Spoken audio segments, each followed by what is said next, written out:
बिहार की राजनीति में एक ऐसा नाम जिसने करीब 2 दशकों तक सत्ता और शासन की दिशा तय की, अब वही चेहरा दिल्ली की ओर कदम बढ़ा लिया है।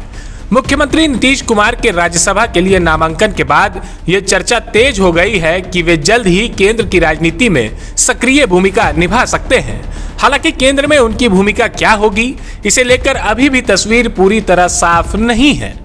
दिल्ली जाने के अटकलों के बीच मुख्यमंत्री की समृद्धि यात्रा का तीसरा चरण शुरू हो गया है। इस चरण में वो बिहार के कोसी और सीमांचल क्षेत्र के जिलों का दौरा कर रहे हैं। यात्रा की शुरुआत सुपौल जिले से हुई, जहां उन्होंने विकास योजनाओं का निरीक्षण किया और कई नई परियोजनाओं का उद्घाटन और शिलान्यास किया।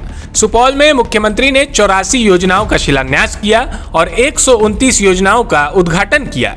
इस दौरान एक दिलचस्प दृश्य भी देखने को मिला, जब शिलान्यास के समय मुख्यमंत्री खुद योजनाओं के बोर्ड गिनने लगे और उनके साथ मौजूद अधिकारी भी बोर्ड गिनने लगे। इसके बाद मधेपुरा में भी करोड़ों रुपए की योजनाओं का उद्घाटन और शिलान्यास किया गया, जिनमें सड़क, नाला, थाना भवन और पैक्स गोदाम जैसे बुनियादी ढांचे के निर्माण शामिल हैं।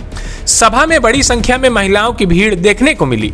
अपने संबोधन में नीतीश कुमार ने 2005 से 2025 तक बिहार में हुए विकास कार्यों की चर्चा की और केंद्र सरकार के सहयोग की सराहना की।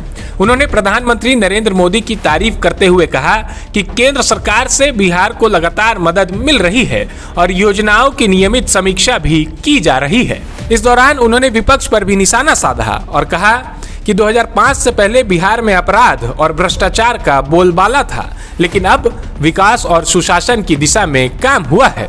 वहीं मंत्री विजय चौधरी ने भावुक अंदाज में कहा कि भले ही आप राज्यसभा चले जाएं, लेकिन बिहार और बिहारवासियों से रिश्ता कभी मत तोड़िएगा। डिप्टी सीएम सम्राट चौधरी ने भी कहा कि बिहार नीतीश कुमार के नेतृत्व और मार्गदर्शन में ही आगे बढ़ेगा।